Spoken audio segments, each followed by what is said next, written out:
Ok, ici nous avons l'équipe A pour le groupe J22 2010-2011 et les participants sont Steven Normandin, Nicole Robert, Pierre-Olivier Roy et Justin Taylor. Alors, je vais vous faire une vue d'ensemble de leur mini-usine.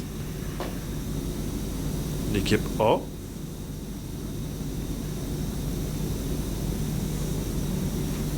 Et on va aller voir pour la démarrer. Ok, ici c'est marqué procédure de mise en marche. Équipe A, mise en marche. Le silo doit d'abord être rempli de rondelles. Vérifiez que les boyaux pneumatiques sont tous bien connectés.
Ok, donc ici pour l'inspection de la mini-usine A, la cellule 1.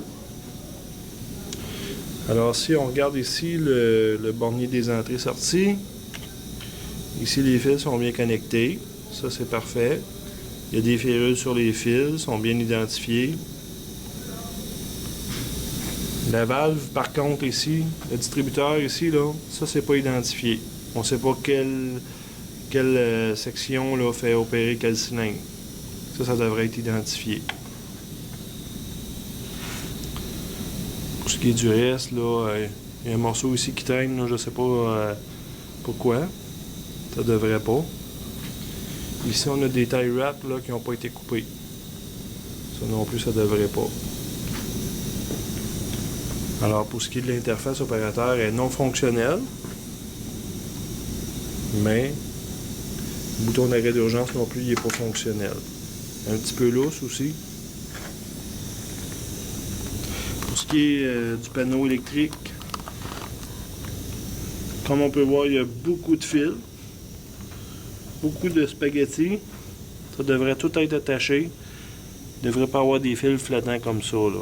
Ça devrait pas être. Il devrait être rentré dans les chemins de goulotte. Ça devrait pas être tout lousse comme ça. Ça manque un petit peu d'ordre. Donc ça c'était pour le panneau 1 de la cellule A. Et le panneau, la cellule 2 de la mini-usine A, donc avec la perceuse et le vérificateur, voir s'il est percé. Donc si on regarde ici, le côté électrique, bon, le bornier c'est bien. Ici c'est quand même identifié, là, des petits collants d'école. Mais le reste, il y a des ferrules, les fils sont bien identifiés. Non, excusez, pardon, ils ne sont pas identifiés du tout, les fils. Donc, ça ici, là, s'il y a un fil qui lâche, là, j'ai aucune idée où ils vont aller. Aucune identification.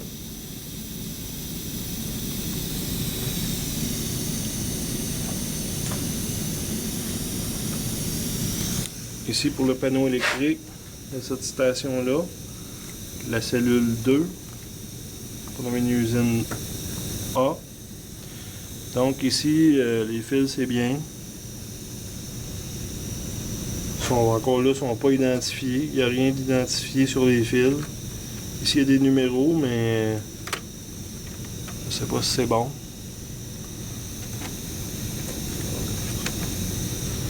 C'est quand même, au moins les chemins sont fermés, les chemins de goulotte sont fermés. Il y a les couvercles dessus.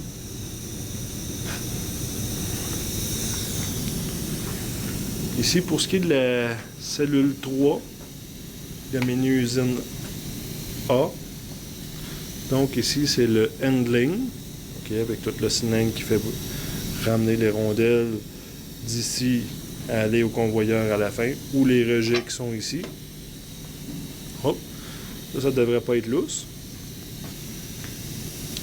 Ici, on a un chemin de goulotte qui est non fonctionnel, non sécuritaire.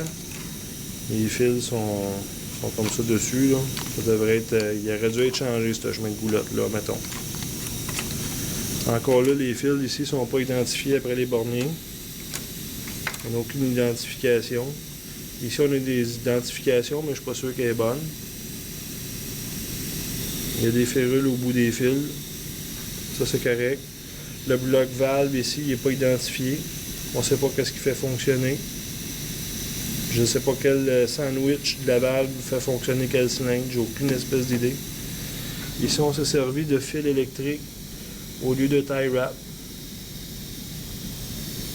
Ça devrait pas. Pour ce qui est du panneau électrique de la cellule 3, handling pour la station A, il y a beaucoup encore là de spaghettis qui pendent partout. Il y a des fils ici, j'ai aucune idée ce que c'est. C'est pour tenir d'autres fils de l'autre côté. On ne devrait pas se servir de fils pour maintenir d'autres fils. C'est des tie wraps qu'on doit utiliser pour ça. Ici, bon, il y a des fils de lousse, là, comme ça passe pas dans le chemin de goulotte. Ça, c'est inacceptable. Ça, là, c'est vraiment inacceptable. Ça, ici, encore là, des fils toutes lousses qui passent pas dans les goulottes. Un couvercle de goulotte pas assez large. Il couvre pas toute la goulotte au complet. Ça devrait pas.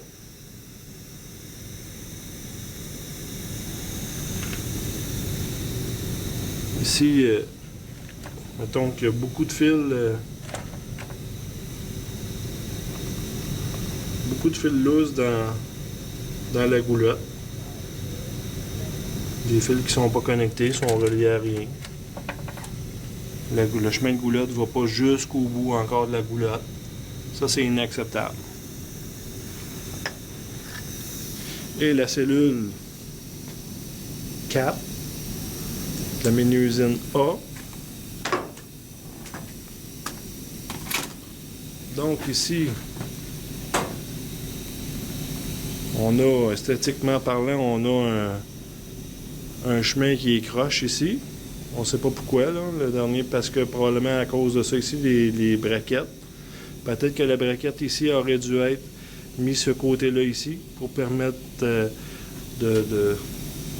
tout être d'un côté de l'autre, mais droit.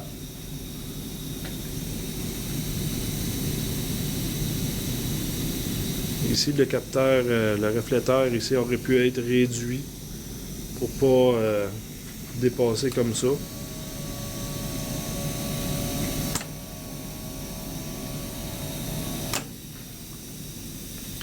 Ici, pour ce qui est du filage, du bornier, ici on a des fils, il y a des numéros, il y a quelques fils qui sont identifiés.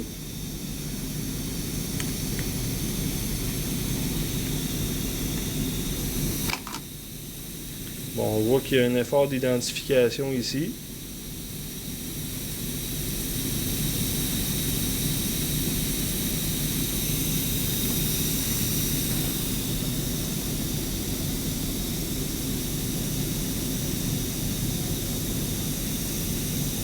Le bloc valve ici, il est pas il est identifié ici. On a des petites lettres là, tout de même.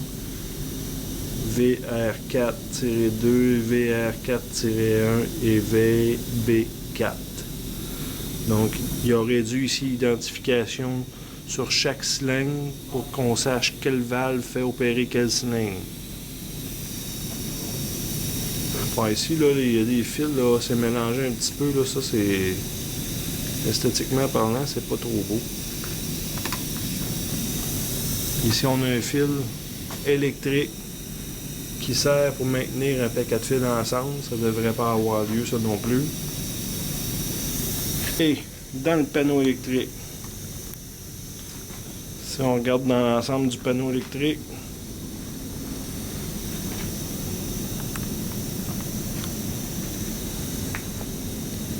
il y a beaucoup de spaghettis, beaucoup de fils de lousse.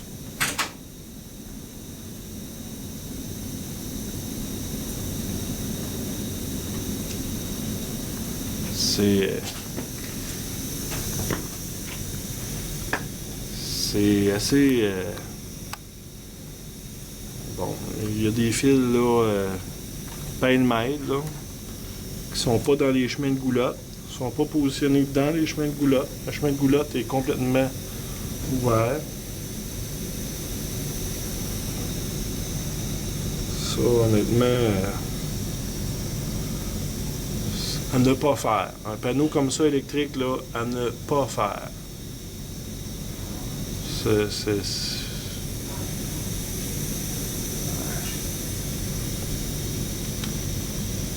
Donc, voici pour l'ensemble de la mini-usine A. Alors, je vais vous montrer une vue d'ensemble de la mini-usine A.